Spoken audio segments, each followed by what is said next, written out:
ಈ ಗತಿಗೆಟ್ಟ ಮೀಡಿಯಾಗಳು ಹಿಂದೂ ಕಾರ್ಯಕರ್ತ ಸುಹಾಸ್ ಶೆಟ್ಟಿ ಹತ್ಯೆ, ಹಿಂದೂ ಕಾರ್ಯಕರ್ತ ಅಪ್ಪೇ ತಪ್ಪಿ ಒಂದೆರಡು ಮೀಡಿಯಾಗಳು ಬಿಟ್ರೆ, ಒಂದೆರಡು ನಂಬಿಕಸ್ಥ ಮೀಡಿಯಾ ಅಪರೂಪಕ್ಕೆ ನಾವು ನೋಡ್ತೇವೆ. ಅವ್ರು ಬಿಟ್ರೆ ಮತ್ತೆ ಯಾರು ರೌಡಿ ಶೀಟರ್ ಅಂತ ಮೆನ್ಷನ್ ಮಾಡ್ತಾ ಇಲ್ಲ. ಇವರ ಅನೇಕ ನ್ಯೂಸಿನ ಇಂಟೆನ್ಷನ್ ನಾನು ಗಮನಿಸ್ತಾ ಬರ್ತಾ ಇದ್ದೀನಿ. ಇವರಿಗೆ ದೊಡ್ಡ ಸಂಘರ್ಷ ಬೇಕಾಗಿದೆ. ಇಲ್ಲಿ ಧರ್ಮಗಳ ನಡುವೆ ಸಂಘರ್ಷ ಆಗಬೇಕು.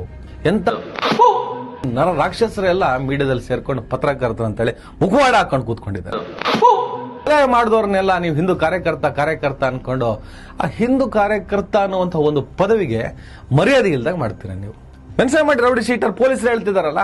ಅವರ ಮೇಲೆ ಒಟ್ಟಾರೆ ಒಂದು 5 ಕೇಸಸ್ ಇದೆ. ಮುಖ್ಯವಾಗಿ ಅವರು 2022 ನಡೆದಿದ್ದು ಫಾಜಿಲ್ ಮರ್ಡರ್ಗೆ ಇದು A1 ಅಕ್ಯೂಸ್ ನಂಬರ್ 1 ಅವರು. ಅದೇ ರೀತಿ ಇದಕ್ಕಿಂತ ಮುಂಚೆ ಅವರು ಕೀರ್ತಿ ಮರ್ಡರ್ ಕೇಸಲ್ಲಿ ಕೂಡ ಆರೋಪಿ ಅವರು. ಸೊ 2 ಕೊಲೆಯ ಕೇಸಸ್ ಅವರ ಮೇಲಿದೆ ಮತ್ತು ಅದೇ ರೀತಿ ಬೇರೆ ಅಟೆಂಪ್ಟ್ ಟು ಮರ್ಡರ್ ಮತ್ತು ಅಫ್ರೆ ಕೇಸಸ್ ಅವರ ಮೇಲೆ ಸಾಕಷ್ಟು ಇದೆ. So is basically notorious person of this area. ಕೇಸ್ಗಳಿದಾವಲ್ಲ, ಕೊಲೆ ಆರೋಪ ಇದೆಯಲ್ಲ, ಜೈಲಿಗೆ ಹೋಗಿ ಬಂದನಲ್ಲ, ಯಾಕೆ ಮರೆ ಮಾಚೋದು? ನೀವು ಮರೆ ಮಾಚಿದ ತಕ್ಷಣ ಯಾರು ಗೊತ್ತಾಗಲ್ಲ ಅಂತನಾ? ಬುದ್ಧಿ ಹೇಳ್ಬೇಕ್ರಿ ಮೀಡಿಯಾದವರು, ಬುದ್ಧಿ ಹೇಳ್ಬೇಕು.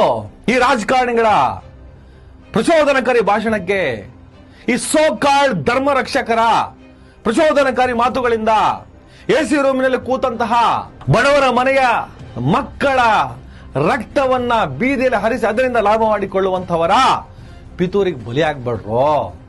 ನಿಮ್ಮನೇಲಿ ಹುಷಾರಿಲ್ಲದೆ ಮಲಗಿರುವಂತ ತಾಯಿ ಇದ್ದಾಳೆ.